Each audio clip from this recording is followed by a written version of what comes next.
Now, I was just scrolling for pictures of Lawrence DeMonico, who we've actually had on this show before. We had a nice chat with him. He said he would reach out to the Aussies about their whole situation regarding the ATF and their other situation that was going on. As far as I'm aware, he did not do that. No, he did not. So he kind of broke his word as far as that goes. He did hop on to talk about Alex, but when it came to actually helping people out, he dropped out of that. Now, this image, I didn't pull this from a video. This is just a perfect screenshot just floating around on Google. If you search Lawrence DeMonico, this image pops. And this slightly pained, defensive expression is absolutely perfect for what's going on right here.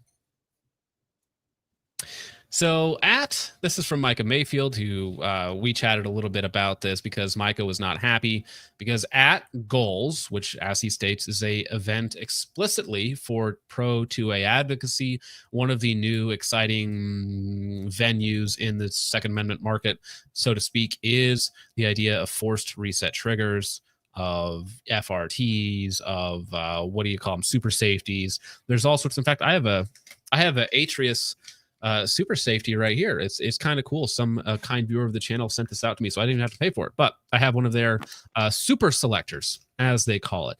And Rare Breed, they have a patent on a couple different elements of FRTs, and they have been insanely litigious and been passing out C&Ds to these other manufacturers because, of course, part of their deal with the ATF was that they would enforce their own patent law and essentially be the sole maker of FRTs, even though they don't have patents on all the different designs. So, in my opinion, not a lawyer, they are using their financial backing to essentially force other manufacturers out of the market. Because even if you try and go to patent law, from what I've been told, it's going to cost you $100,000 to fight the case, and it's a crapshoot. It's a coin toss because it's very difficult to actually prove what is and is not a patent infringement, especially on these very minute design changes, what actually constitutes as different, what constitutes as patent infringement. And so a lot of these smaller guys that are working out of a small shop, they ain't going to have six figures in cash laying around to fight off Rare Breed in this case. So Rare Breed is essentially muscling their way through the industry, slapping everybody's peepees as they walk by. They took the opportunity while at Goals, again, a event expressed before Pro 2A purposes, to hand some boys some more lawsuits and say, hey, your money is ours now. Thank you very much for your attention in this matter. Now, handing out these cease and desists at explicitly to a event just seems like poor taste. Do it the day after, just not at the pro gun event. Well, also, I think he thought this was a flex, because I told this to Micah, because me and Micah talked about it a little bit. I told him this was the worst optical solution possible. You could not get worse optics for this, right? At a huge event with people in person, videoing you, taking pictures. I think he wanted this to come off really tough. We're gonna take all these guys, we're gonna meet them in person, we're gonna take them to court and do all this stuff. No, it just makes him look like a douchebag. Correct, right? So that's what he thought it was going to look like, is make him look very strong and imposing, we're going to do our thing and you can't tell us nothing about it. But optically, horrifyingly bad. And as Micah says here, I couldn't think of a more disgusting display of human behavior. I will personally be boycotting Rare Breed from this point on.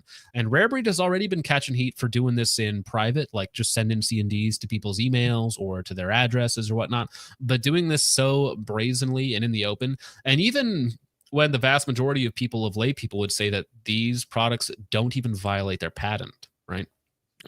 It's just crazy that they had the entire gun community behind them in a legal battle, and they squandered all of that goodwill almost instantly. Well, even from a business perspective of being able to go to industry shows in the future, if you're the organizer of this event and somebody's coming in and handing out cease and desist letters to your vendors, you're probably not going to invite those people back ever again. And it's really bad PR for the event too. You're not going to have companies coming to the event in fear of facing legal action against them. So, yeah. Did you guys actually see this play out while you were at Goals? So, funnily enough, I follow Hoffman Tactical. He invented the super safety. So he was there with a booth, and I talked to them on media day before anybody was at the show about what was going on with the patent that Rare Breed has and his design. And he was talking about, and I don't have specifics on this. I can't point to any documents or anything, but he was talking about how they had apparently acquired some kind of patent that was made by another company regarding a similar device, and they had renewed it and tried to update the language to cover his design to be able to legally enforce patent law against him. But and he can speak to actually when it happened. He was near the Hoffman Tactical booth whenever they were actually serving the cease and desist letters. So I can let you talk about that. Yeah. So get that close enough. So yeah, I was like at the booth when the gentleman from Rare Breed was there, and they were talking normally, and some guy during the show bumped me on the shoulder and was like, "Oh, do you know who that is?" I was like, "No," because I don't pay attention to a whole lot of online gun stuff. It's brain rot and drives you insane. But he was like, "Oh, that's the guy from Rare Breed." I'm like, "Oh, okay, whatever." But we're standing there talking to other people, and like there's a point where it started to sound like they were having a heated like conversation or like fighting over something, and I was like, okay, that's a bit weird. I don't really know what's going on, but he's being an asshole or whatever. So we walk off. The next day, during setup and all that, I see Hoffman setting up, and I go over and ask like, hey, it looked like y'all were arguing yesterday. What was going on? So what turns out happened was they were having a decent conversation based on Hoffman's words. And at one point, someone standing nearby was recording them, random bystander. And the Rare Breed guy got really mad about that and threatened to subpoena the recording from him. Supposedly, this is what came from Hoffman. I wasn't there to see that, but the thought of like being so mad that, oh my God, it's a famous guy. Let me record this real quick. You can't do that. I'm in a public space. Yeah, ridiculous. He is a public figure now. Well, and shout out to Hoffman, by the way. Yeah, not only he that. let us. I'm sorry. You go ahead. No, go ahead. Yeah, I was going to say shout out to Hoffman, dude. He let us carry his demilled M72 Law around the show just to get people to come over to our booth. So we really appreciate that. Oh, that's awesome. Very, very nice of him. But when it comes to Lawrence, yeah, if you buy tickets to a lot of these events, a lot of the fine print is like, hey, by the way, you consent to being recorded because we're recording this, and so is everybody else. Yeah, also, it's an industry event where you're sharing things. You're a public figure. Like, this is not, you cannot, no, that's not going to happen, bro. Also, if you didn't want to be filmed, maybe don't do it in public, you retard. How about that? Huh? Seems like a simpler way out. I don't care for Lawrence.